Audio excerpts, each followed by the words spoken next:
Hello there, thanks for staying with us on the JoyNews channel. This is UPFront with me, Blessed Sogah. We've not spoken about this in a long while, but it's becoming a national matter, which is, of course, raising eyebrows and prompting many of the security agencies to act fast. Gun violence appears to be an increasing trend across the country, a reason for which the security agencies, including the Ghana Police Service, are warning that if care is not taken, we may be moving into a crisis, a reason for which all related agencies are being called upon to act together with the security enforcement agencies to nip this in the bud. But what's the picture and what's been happening ever since the NDC took over with a firm promise to ensure that there's a new regime for regulating small arms and light weapons? Is the reason for which we're having this conversation tonight. I'll be telling you about my guest shortly. But here's a true breakdown of the figures that we're looking at, because if you're talking about numbers and, of course, what it entails in terms of the regional breakdown and all that it comes with in terms of gun control, there is a need for us to, first of all, tell you about the situation that we're facing, looking at the figures, and also breaking all of them down for you. It's the reason for which I'm pleased to be hosting tonight the Executive Secretary of the Small Arms Commission, Dr. Adam Bona. He's not new to our studios, except that he's new to his portfolio. Doc, how good to have you here on UPFront. Thank you. It's humbling to be here. It's humbling to be here. We used to be friends joining the same course, except that now we'll be giving you a little fire from where you are. I know. Now, congratulations. Thank you. Now I'm a public officer. Yes, indeed. So I don't have a choice. You don't have a choice at all. Now we have to be asking you so many questions. I know, right? And trying to open up what's happening in your office. But it's good to have you, in our studios. Let me first of all, and just before we get into the figures and look at the arms control and issues coming up, I want us to look at what you've been doing in the last few days, because it's critical and crucial to the conversation. You've just been elected by an international organization. And for many of those who haven't followed the activities of the Small Arms Commission, tell us why this election is important and what role you're going to be playing now. Okay, so the ATT, the Arms Trade Treaty, thank you very much and good evening to millions of viewers who are watching us across the world, and including my colleagues at the Small Arms and Light Weapons Commission offices all over the country. The Arms Trade Treaty is call it a wing of the United Nations that handles issues to do with conventional arms. And so we have, state parties, and this comprises well over 137 or so states that are state parties. We have signatory states like the United States. They haven't completed the process of becoming a state party, but they are signatory states. And basically it's to ensure that issues to do with arms are transparent, open. What Togo is doing, Ghana knows what Ivory Coast is doing, Togo. We are all on the same page. And there is a wing within the ATT called the Diversion Information Forum. And this is where we are supposed to deal with issues to do with diversions. So we have, some countries have arms embargoes. Right. So once a country has arm embargo, you are, prohibited from purchasing from legitimate sources of arms, conventional arms. Right. And so basically, it is part of our mandates, to do that as ATT. And I am chairing the forum. We have a meeting that is slated to take place in Geneva in August. And I'm going to be chairing the forum on behalf of the president of the ATT and the secretariat, so the international, wing of the, the EU. So that's like a double whammy for you. Of course, it's good news on this side, except to say that you now face too much more accountability, because we are concerned about, first of all, what's happening here at home, and what's happening on the international front. So let's start from home, right, and get to the figures, because I have a breakdown of some of the issues pertaining to arms control. I want us to break them down into figures so that our viewers can follow, and then I put the questions to you then, because you're already an expert in this space, so there's no doubt you know what the situation is, except that now you are in charge. So take a look at this and what we have on the screens. I used to always think that this was a West African problem, because last year I engaged some reps from ECOWAS on this matter, but it appears that in Ghana alone, the proliferation of small arms is becoming a challenge. Look at this. 1.1 million unregistered small arms and light weapons are currently in circulation. That's a significant number, knowing that, of course, these arms might end up in the wrong hands. In just 6 months, if you want to call it at least the first half of this year, 40 firearms were retrieved by the Ghana Police Service. That was the figure that we received from the Ghana Police Service, and of course that's backed by the data. Look at the regional distribution, with the Ashanti region on top with 12 cases, and then the distribution goes all the way throughout the rest of the country. But here's the point, that we need to provide context, that yes, the Ashanti region may be top on the spot. Some argue due to activities of illegal miners who are now largely controlling firearms. And the numbers are way underestimated, we believe, based on what we've seen and the projections that some experts are making. But we'll put all of that to Dr. Bona tonight. But look at this. Beyond these figures that you see on the screens now, there are other concerns for us, right? So let's go, so I show you this. The types of weapons that these people are using are no longer becoming the usual pump-action guns. They're now using sophisticated weapons.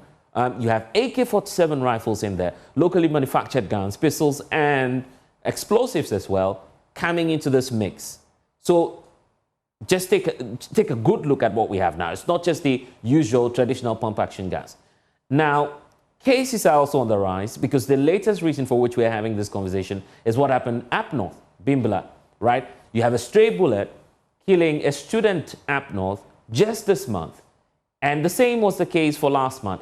Then you have in February alone 2 cases happening. And if you see the connection in all of these cases, there seem to be culture, musketry, if you want to call it, which is very synonymous with a number of funeral, cultural performances, or it might be something related to traditional performances. We are not saying entirely that all these activities should be denied of musketry or the use of guns, right, or some sort of explosives.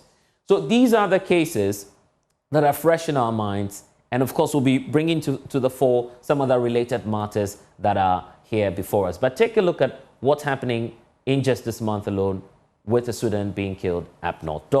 You're well aware of all these cases that we're pointing out, and it's sad that we've lost someone just this month alone. Yeah, very sad. I mean, condolences to the family.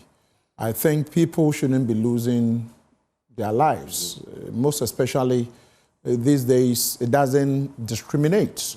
Those days you would have said these killings are mostly amongst those who are either litigating or fighting over their lands, landguardism, or, chieftaincy. But now you have school children, children who are supposed to be busy in trying to learn to ride their wasi, stealing their parents' firearms and taking them to school just to show off, and sometimes pulling the trigger and firing into the faces of their colleagues.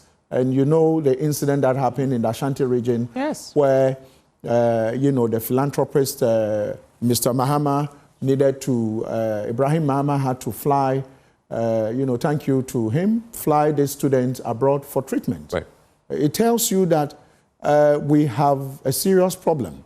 And the problem is non-discriminatory. You could be hit, because we are told this young girl sneaked out of school just to have a glimpse of what is going on during the festival, and then she lost her life. That's where I want to pick up your thoughts on. Do you feel that this is a cultural problem? Because most of the cases linked to musketry, linked to the use of, these light weapons, as you may want to call it, as a sign of display of culture. Apologies for saying that, because we don't want to offend people's cultures as well. No, you see, let's be blunt. Firearms have been with us, not today, centuries. They've been used for wars, and usually when our great-grandparents returned with these firearms after, defeating the enemy, they had to celebrate, and they celebrate by shooting. And sometimes, most of our cultures, during weddings, during naming ceremonies, during funerals, their musketries are fired. And so I don't think anyone would want to legislate against the use of firearms. But it is the type of firearm you are displaying and firing. Just recently, up north, we saw someone with a full automatic weapon, M16. Even our military ordinarily don't use M16s. Even if they use them, they will use them for proper combat purposes. Someone had them and had loaded bullets, and spraying in the air. And you have AK-47 has become something that every Tom, Dick, and Harry can easily acquire in the open market. It tells you that we haven't dealt with this appropriately. I have been with the Small Arms Commission for years. I served on the board on behalf of civil society organizations in the last government.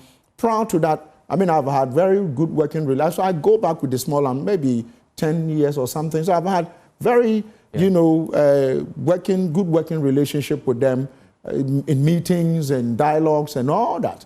And so I know. So you admit that there is a challenge? Listen, it's gone beyond a challenge. Okay. The issue confronting us is beyond. If I tell you every day how many people call me, I want a firearm. People call me and you tell them that, why do you need a firearm?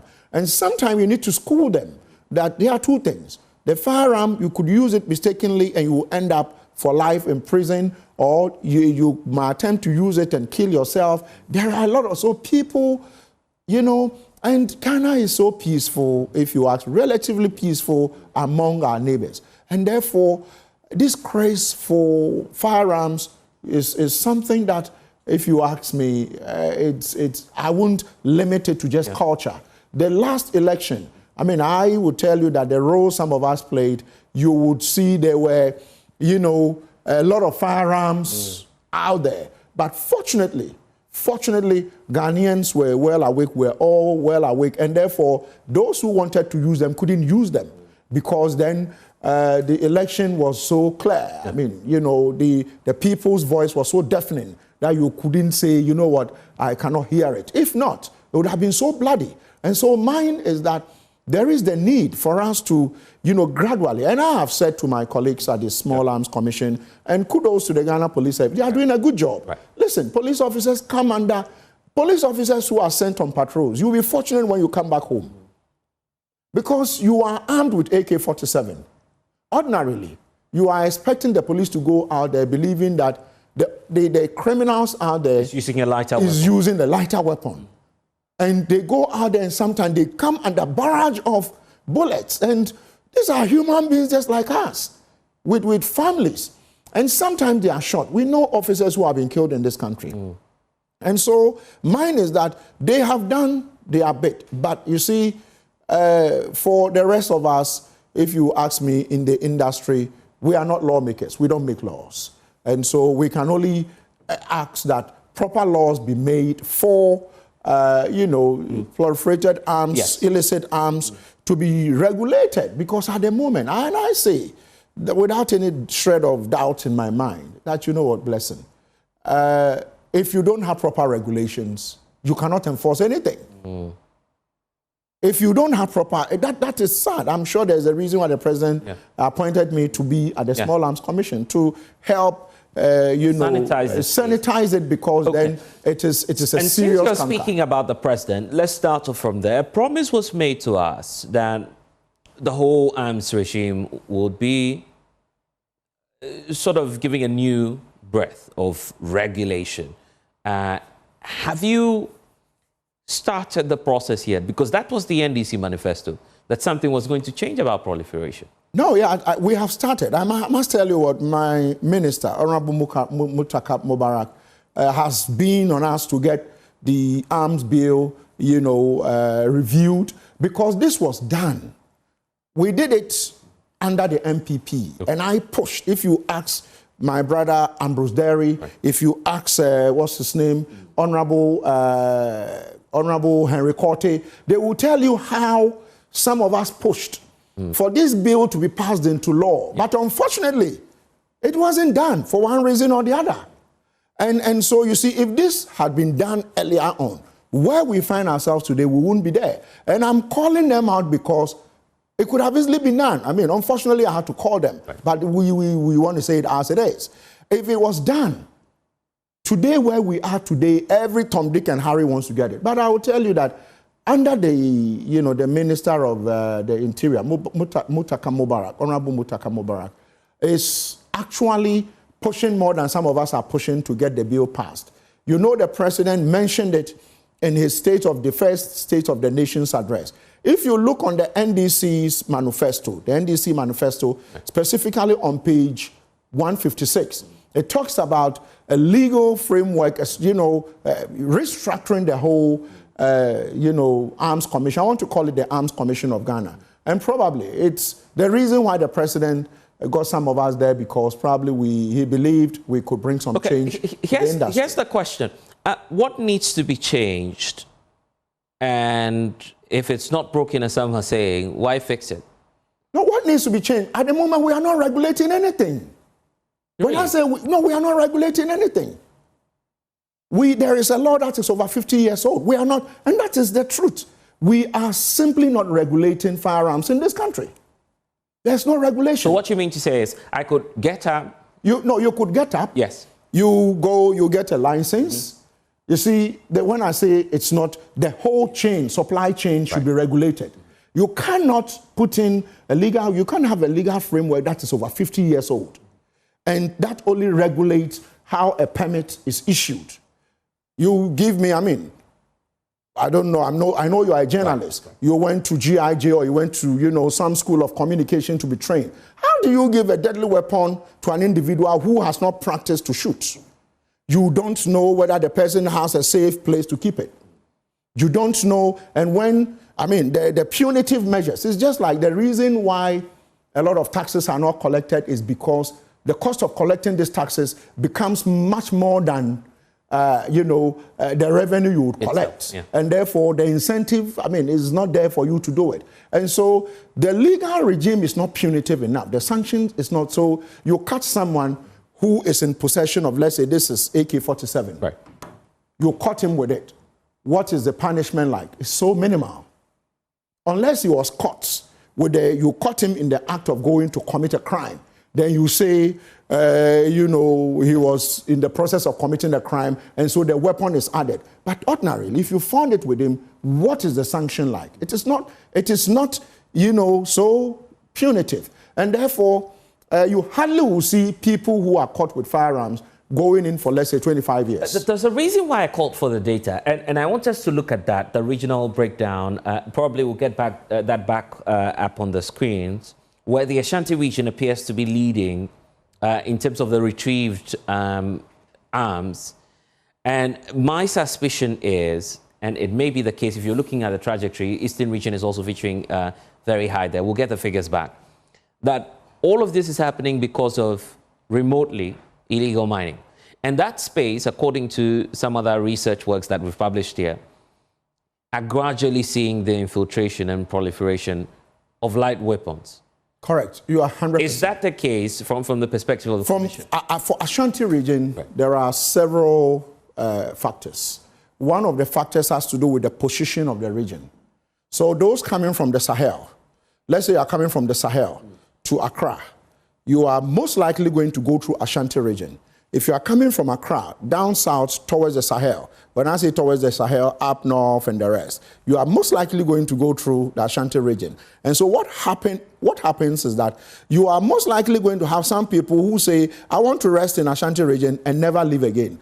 Those coming would also most likely say, I'm going to rest in Ashanti region and never leave again. And so it's become a cosmopolitan, region where everybody is found there. And so you notice that if you go into the database really, you will find out that most of them, my commission actually, we specialize in equipped to do the track and trace. And so I will tell you that we traced one weapon that went through 16 countries to Ghana. 16 countries to Ghana. One weapon that went through 16 countries to Ghana. 16, one weapon. And so you see, weapons are more dangerous than drugs. One weapon can travel 16 countries. But if you had, let's say, some narcotic drug, it could end up in one country and be consumed. But one weapon could do a lot of damage in, let's say, Ivory Coast, end up in Cote d'Ivoire, end up in Togo, Benin, Nigeria, and come to Ghana. And from Ghana, it goes to the US. It will roam all these countries and they'll still be functional. That is how dangerous weapons are. And so Ashanti region, I wouldn't say it's just because of Galamsey, but I will tell you that the Galamsey menace is what has worsened the situation. So we have a lot of people, obviously, someone who is mining illegally would not have a legally registered weapon protecting his space. I'm sure you know. I'm sure you, I mean, logically, logically, what you are doing, ab initio, from the beginning is illegal. So whatever you do along the line is illegal. They wouldn't want to go to any regulatory authority. Because the police will ask you, what do you want the weapon for? You will say to protect myself.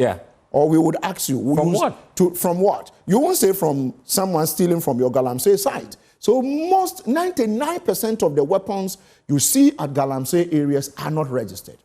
And these are brand new pump action guns. Some can fire. I have seen that personally with this recent raid by the Minerals Development Fund. And that's why I feel that we're facing... Oh, that's a tip of the iceberg. Yeah. It's a tip of the iceberg. And there's a reason why I was calling for the figures. If we can get the regional breakdown back on the screens, we'll get that shortly.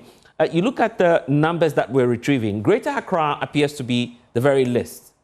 But I'm wondering how, if we can just get the breakdown, the regional breakdown of the figures on the screens.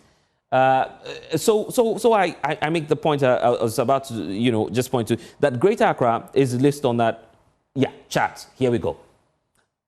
How come that these guns will obviously go through the ports or the airport side? I don't know how they would come through. Maybe the Volta region through the Bona, somewhere along there. And they end up somewhere middle belt in the Ashanti region. Like I'm saying, you see, you are most likely to be caught immediately. I mean, there are fewer places you can hide in Accra, in Greater Accra. I mean, let's say there are fewer places. Right. I mean, you can, when I was growing up in Tema New Town was a little cottage. I haven't been there for probably a long time. Maybe for the last 40 years. Right. I'm sure Tema New Town is so expanded. It used to be a little cottage. So today you cannot hide in Tema New Town, which used to be a small cottage. Sakumanu was not there. It was just a Sakumanu lagoon. Today Sakumanu is an entire community. So it is difficult for you to hide in, locations in Accra. Unlike you go to when you step outside Accra, there are still people living in various communities. So people go there, criminals, literally go there to lay ambush and rob people. Because the fact that you live in Greater Accra, you still travel to go and transact business or go visit your hometown, and they will track you and try to rob you. So the truth is that, and most of the things, but the truth is that you see a lot of this, I must say, that might not also be reported.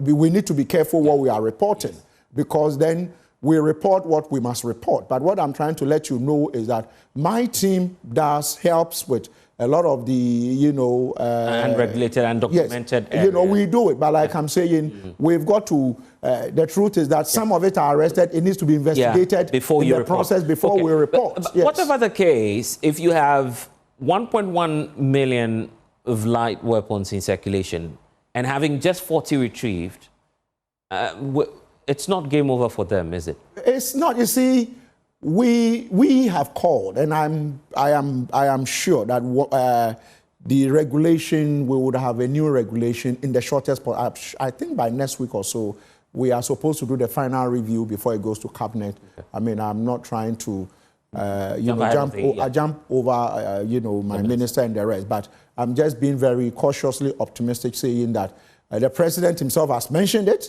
My minister keeps saying it, and international organizations that come to Ghana says that if Ghana, we are able to check firearms, we control firearms in Ghana, the sub-region would be a bit stable, which to me, I think, is one way a good thing and also an indictment. It means that we need to check them. And these days, you know what's blessing? These young people are able to go on social media and put a few things here. I won't mention the names. Okay. And they do explosives. We call them IEDs. All by themselves? Oh, yes. They put a few things together and it boom, boom at funerals. You get what I'm trying to say? They are hiding in corners and things are exploding. And our investigation shows they are putting a few things together. So they are radicalizing colleagues online?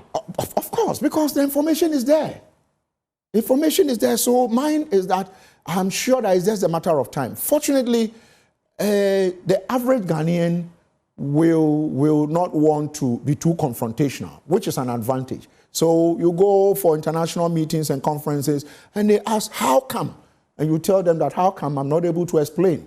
We are able to do, do away with these things, make sure we live among ourselves. But the truth is that it cannot continue to be business as usual. And I would say that 6 months, 7 months into the administration of His Excellency, the JDM, I want to believe that things have stabilized, the economy is growing, and so what needs to be done now has to do to ensure that the promise of passing, the law and strengthening the Small Arms Commission is captured. Strengthening the Small Arms Commission to become a regulator and ensuring that those who want to commit crimes with firearms, they are arrested or we are able to check. Because at the moment, if you go into the database, a lot more people who I register a firearm and I don't come to renew it. What is the punishment? It's an example. Hereditary. So your dad died and left a weapon. Yeah. The weapon was registered.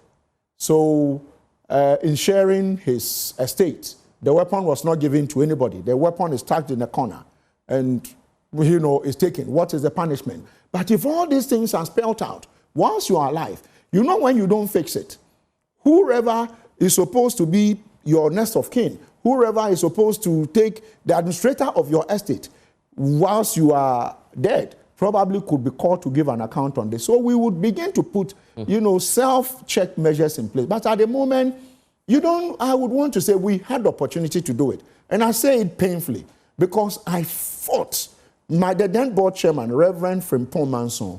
He used to be the board chairman he tasked me, get the minister to pass this, get this. I kept pushing. But unfortunately, I didn't have that much power to do it. A lot of water under the bridge now. Fortunately, you're here.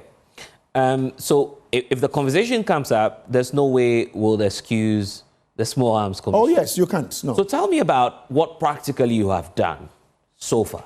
What practically I have done is to engage and internally, we have done our own review of the bill. Internally, we have trained our people.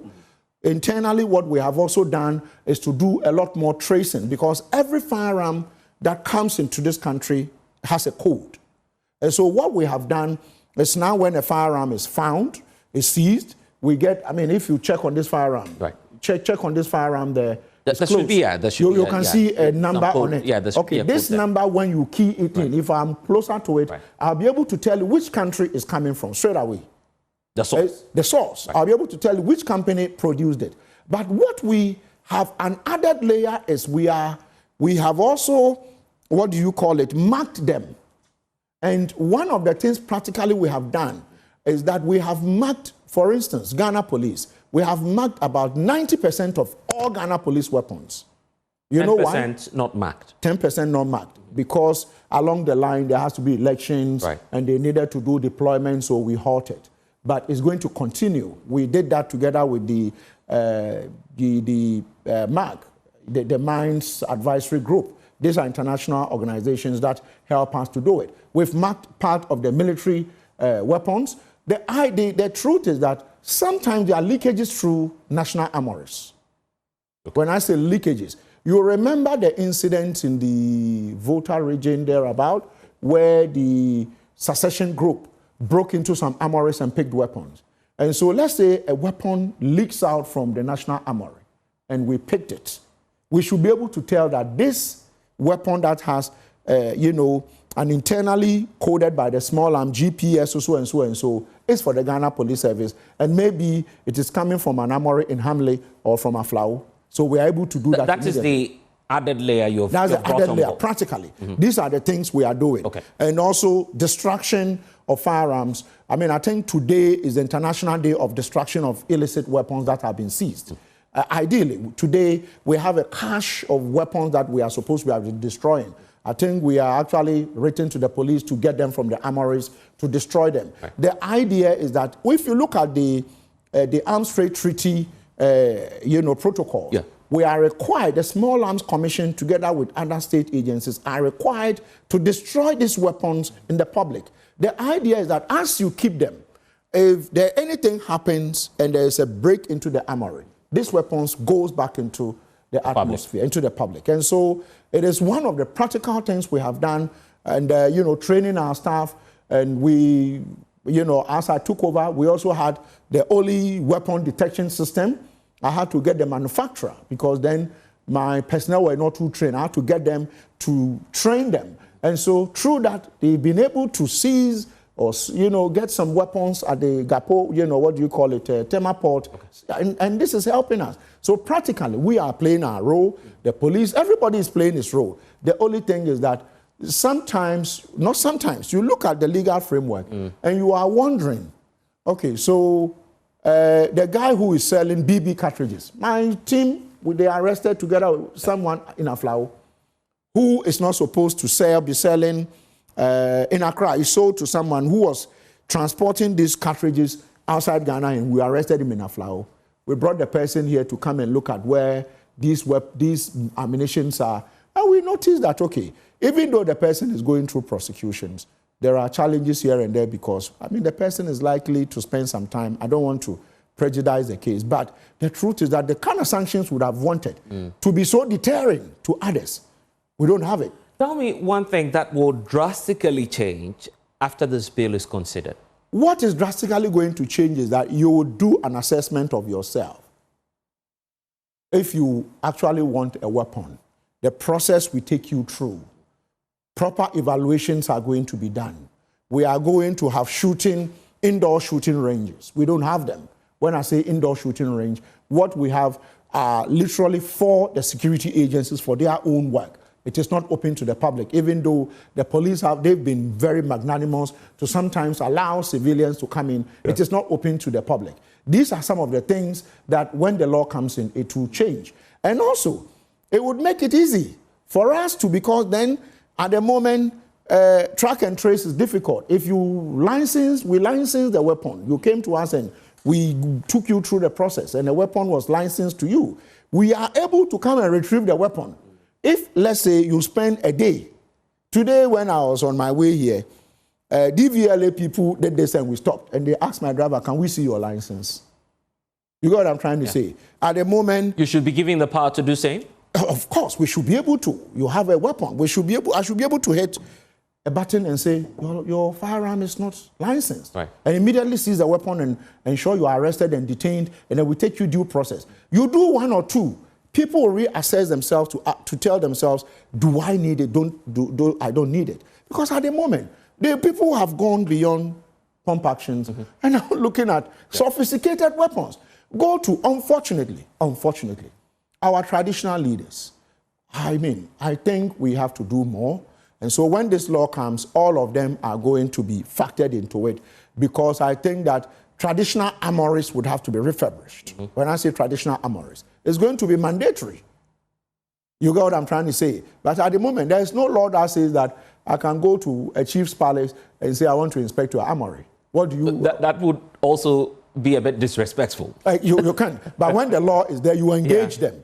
And tell them about it. And tell them about it and tell them that, okay, this organization is coming in to help refurbish your place. It is for your own interest. Your firers, those who fire the musketeers and the arms and, do the display, we need to take them through, processes. At the moment, Those who want to do it, for instance, myself and my team, when I was up, we went to the Gbobu Wulomo's palace. It was so welcoming because a queen mother of his kingdom had been killed in his presence. And so we went there, had a conversation with him, and then he promised we would mark their traditional weapons. I think I'm still calling on the Gbobu Wulomo to give the opportunity for us to mark his weapons, because at the moment we can only dialogue. But when you have the backing of the law, the law must be enforced. Easy. And speaking about chieftaincy, a lot of vestige there, isn't it? Because you have a situation where, because of chieftaincy disputes, some of these areas haven't mopped up, the ammunition that is in circulation within those areas. I recall engaging ECOWAS, I think is it UNAMIS or one of the UN agencies? Yes, precisely. The president, when he came to Ghana last year, together with ECOWAS, on what should be done here in our country. Part of the recommendation is that we do an exchange deal. There's a technical term for it, a mop-up or something like that, where you're paying indigents in these local communities and asking them to surrender the weapons, because the fear is that, well, if we give out our weapons, we might be arrested. Do we have enough resources to try that? No, you see, I must be blunt. That is a very, you see, I have been fortunately been at various UN meetings, and I keep telling them that, you see, don't use a certain framework to think that it will work in Ghana. It won't work in Ghana. And surrender won't. No, it won't. Because Ghana has never been at war. Armed surrender works better in countries like Liberia, Sierra Leone, Cote d'Ivoire. Maybe you go to northern Nigeria where there is, all-out conflict. Yeah. But in our situation, people keep them for other reasons known to themselves alone. You're telling me that if I put a bounty of, say, 50,000 cedis, well, that's exaggerated, and asking people, just come forward with your ammunition. Do you know how much a side pistol is sold? Do you know how much a side pistol is sold? Tell me about it. It's sold more than 60,000. So that 50 is just chicken. So if you told him to bring it, he could just bring you some disused sidearm and keep the real one. And the truth is that did you say 60,000? Oh yes, when they are taught. Oh yes, I'm serious. Wow. When without certain element of it, this about that. When they talk about stockpile at the international community, I remember in Vienna, I mentioned it to my colleagues at the UN that, you see, stop talking about stockpile from conflict. Ghana doesn't have stockpile from conflict. Our stockpile is from Galamsey sites. Our stockpile is from people who are involved in land gardening. Right. But the stockpile at the international level, when you hear stockpile, it's usually from after war, when you get the stockpile. So you feel it's much more of a post-war approach? Yes, so they use the post-war, Yeah, but there's no doubt that we've had conflicts in this country. And these areas, if you do talk to them and place some cash there, they'll come forward with those conflicts have protracted. Take Boku. Right. Take Boku. Boku has been raging before you were born. Now. Right.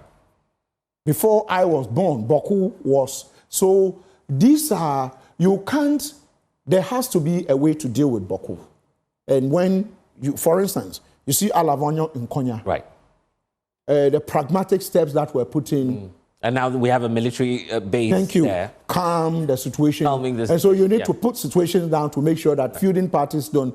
But so I have mentioned to them at that level that, you see, when you are looking at Ghana, look at us from the point of view of Galamseyers, foreigners invading our forest belt and our water bodies, who have a lot of cash with weapons.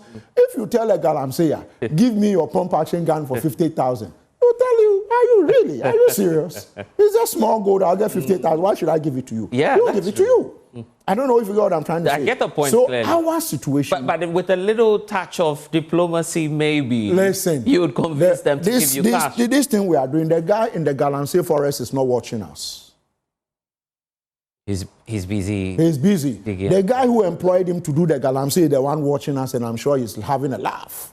He's laughing at us that we pump some. Do you get what I'm trying? I'm even doing the comparison myself now, and I'm wondering, Well, that must be a tough. You get it. If it's some hunters single barrel gun, and you say bring it for 50,000, that one, you know what?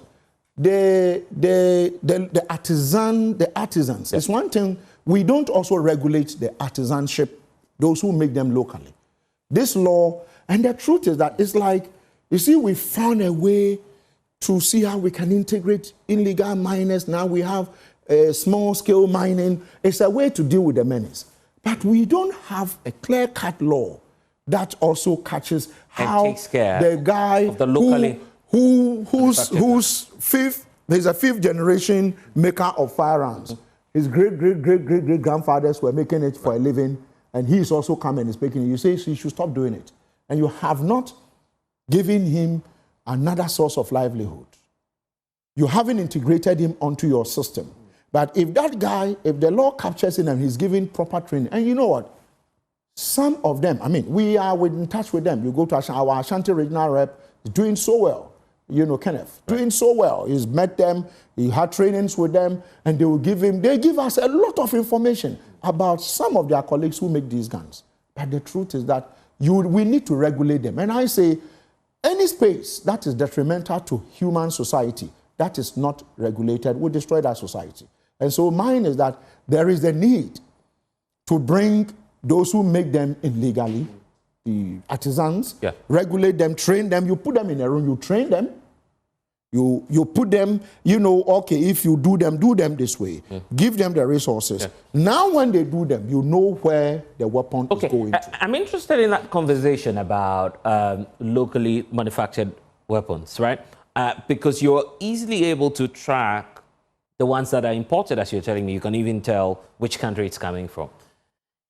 How then are you tracking the ones that are locally produced? Have you ever tracked one? Oh, usually you track them by catching the guy who has it, the end user, the guy who is holding it, like the one that took place recently in the secretary or so, secondary school, where they was fired into. So it's a locally manufactured one. Usually, the locally manufactured one, that's, I mean, we have the long ones, the double barrel. They make all, but that one was a short one. So if you are fortunate to chance upon them and you arrest them, you have to now go back 10, looking for how it came to the end user. And sometimes along the line, you might not find who made it. Because someone would have produced it somewhere, maybe, you know, in some border town. I won't mention any name. And then it's traveled there and it's in Accra. So you catch the guy, it's in his pocket on a motorbike. You have arrested him, and then it takes you to one of our, you know, communities in Accra. About it, you catch 2, 3 of them. You haven't cut off the source of that weapon. That guy would have made 20 of them and he sold. You've only caught one. And so it is difficult because those ones are not marked. But conventional arms are usually marked.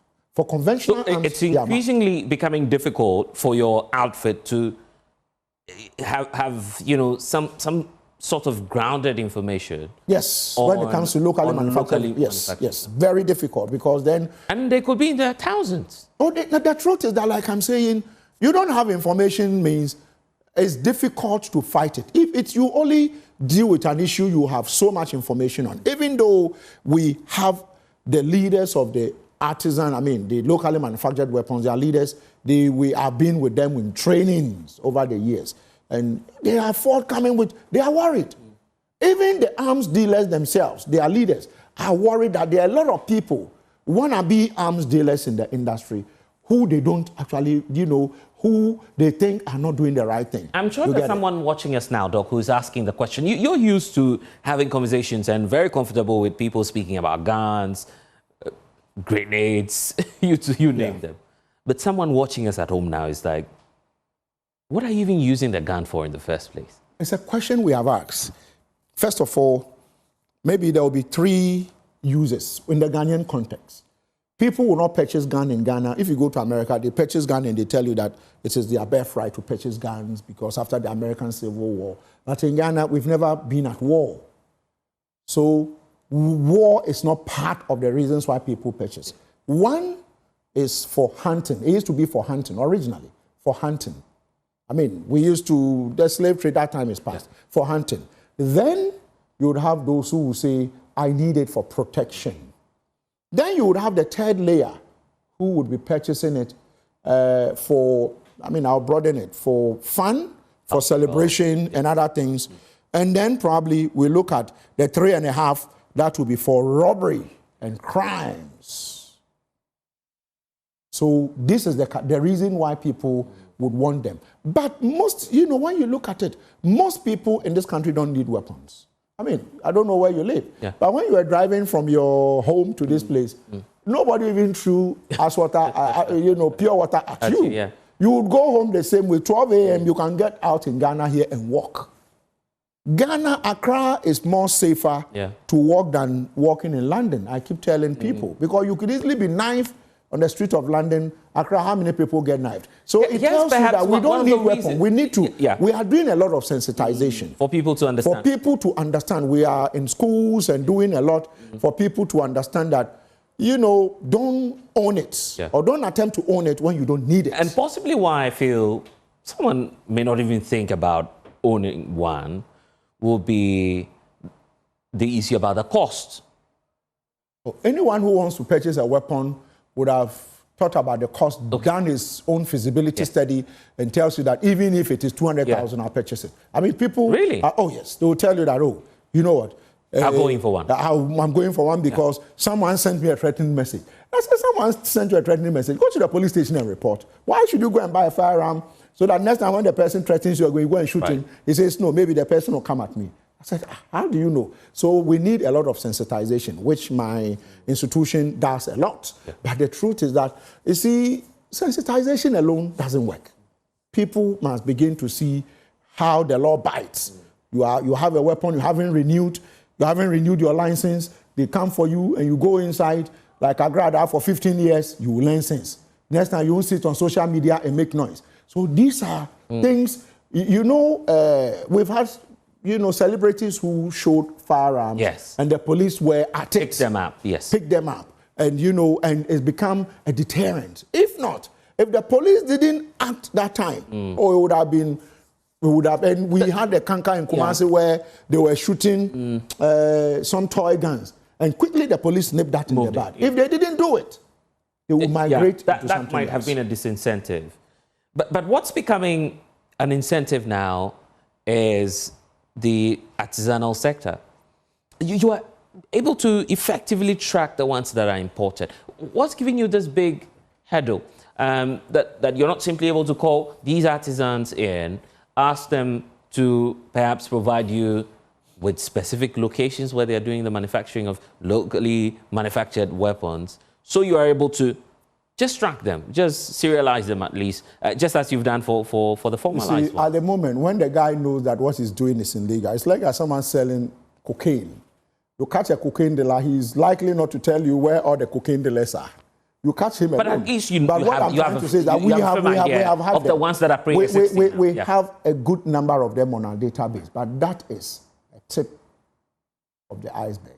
Because the truth is that the guy who wants to do it and doesn't want to be caught would not want to be known. So what you have to tell me now is that we don't have a single locally manufactured gun or pistol that might have been serialized. Well, some of them might have been serialized, but what I'm trying to say is that those would be few, because there is a little law that says that those who want to do it, the minister should issue permit for it to be under the pre-existing regime. But that has never been done. The minister, as far as my checks knows, when I say the minister, I don't mean this minister. Right, successive ministers. They have never issued a license for that to be done. It means that anybody who is doing that would be doing that illegally.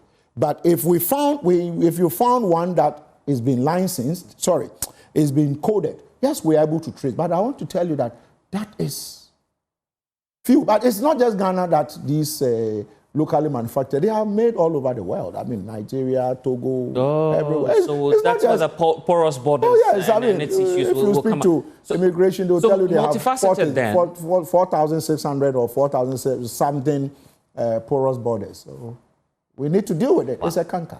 We have Burkina Faso to the north, Cote d'Ivoire somewhere there, and Togo here. Togo. Right. Are you saying that possibly we could have the infiltration coming from across. Oh, as for the infiltration, it's from everywhere, from Ghana, from there, Ghana. I mean, it is every now and then. I mean, in recent times, since I was appointed, we've been fortunate. We've had the Arms Trade Treaty, have trainer of the trainers meeting, training on how to implement the ATT protocols. We've had CAFOR 6. It's something that is done under the UNODC. And so we are going to be going around some areas in the border areas, and then we do cross-border collaboration. And so my colleagues from the various national commissions of small arms across the sub-region they've been here, and we've had collaborative training. And I think So you're partnering to deal with it? Oh, we are partnering. We talk every now and then. Now we are partnering, but the partnership is not so effective. So I believe that ECOWAS probably would have to step up. And you know, the unfortunate thing is that we now have 3 of our Sahelian brothers who have withdrawn. Also leaving. And that makes our situation, because we have the ECOWAS protocol on small arms in terms of sharing. If Ghana has to buy weapons, it is mandatory per the treaty. Go through that ECOWAS protocol. You go through it. Everybody must. But now that will not apply to our northern friends. Burkina Faso. Clearly, they are out of the deal. It's something that some of us would want to engage and see, that we can leave that window opened so that if they are doing this and we are doing that, we tend to check one another, or else the trouble that is brewing in the Sahel, it's not, you know, at the moment Togo has been in the news. So we've got to be, challenge for us. Be up and doing. Dr. Bona, we need to go in just about 30 seconds, but here's my strongest proposition to you, and tell me what you think about it before we go. In the meantime, before we get that new arms sale regime, I'm suggesting to you that the president declares a state of emergency or totally bans artisanal weapons before we get the new bill. Well, I think the president probably wouldn't be the one to do it. I think the interior minister can do it. But the president can do it if, he has... Would you call for that directly? Yes, I would call for that, especially celebrative shooting or, display of firearms during, because we have the Homo that is coming. And if you know Accra proper, we have a lot of chieftaincy disputes here, some rival groups who are not supposed to infiltrate will come, and as if they are also shooting, and they shoot at somebody.